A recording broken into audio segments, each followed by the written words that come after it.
Welcome to this mini Spanish lesson with Sugar Astronaut. Let's learn something new about Spanish. If you want to watch the complete lesson, you can find a link to it in the video description down below. The next meaning of the verb andar is to be somewhere roughly. We're not saying a precise location. We're talking about, hey, I am downtown.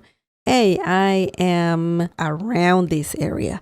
So let's look at an example using andar when it means to be somewhere. ¿Dónde andas? ¿Dónde andas? This means, where are you? Isn't it this crazy? ¿Dónde andas is a very common way to ask, where are you? Roughly. You're not like, tell me specifically where you are. You're saying, hey, where are you? Roughly. Maybe you don't need some detailed information about where someone is. But this is a common way to ask, where are you in Spanish? Let's break this down. ¿Dónde? ¿Dónde means where. Okay. And then we have andas. Tú andas. We don't need tú. We don't need subject pronouns in Spanish most of the time, unless you get to be very specific. But in questions, you usually don't have them. So, ¿dónde andas? Andas, tú andas. We're referring to tú, and tú means you in Spanish. So we have you somewhere, not visible in the sentence because we don't need it. And when we say andas, in this situation, it means are you. Okay, are you? Remember, andar, this is the verb andar. And in this situation, it means to be somewhere. This is a very interesting thing. You can reply by saying ando por el parque.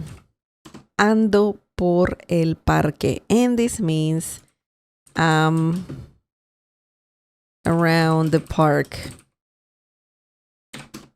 I'm around the park. So you're not saying exactly where at the park, you're just around the park. You could be walking, passing by the park, and you're just saying, hey, I'm around the park, close to the park. Okay, so let's break this down. Ando, yo ando. This is the verb andar conjugated, by the way. Yo ando. And when you say por, andar por, that's something you need to learn. When you're saying andar por, that means to be around an area. So when you say ando por, that means I'm around. And then you have el, the, parque. Parque means park. So remember to include por. Andar por, yo ando por el aeropuerto. Yo ando por tu casa. Yo ando por mi trabajo. So por is necessary in this situation when andar means to be somewhere, around somewhere. Keep that in mind. It's really important. I want to give a big shout out to our Cafecito members: Christopher Michael, Ruby Brockenberry, Michael Lee, Regulation D, Hanko Juan, Christine Mache, Wadi Bader, Formula Air JSC, Alan K, James Torma, Judy Baldock, Geraldo Sandoval, and also Log Tran. Muchas gracias.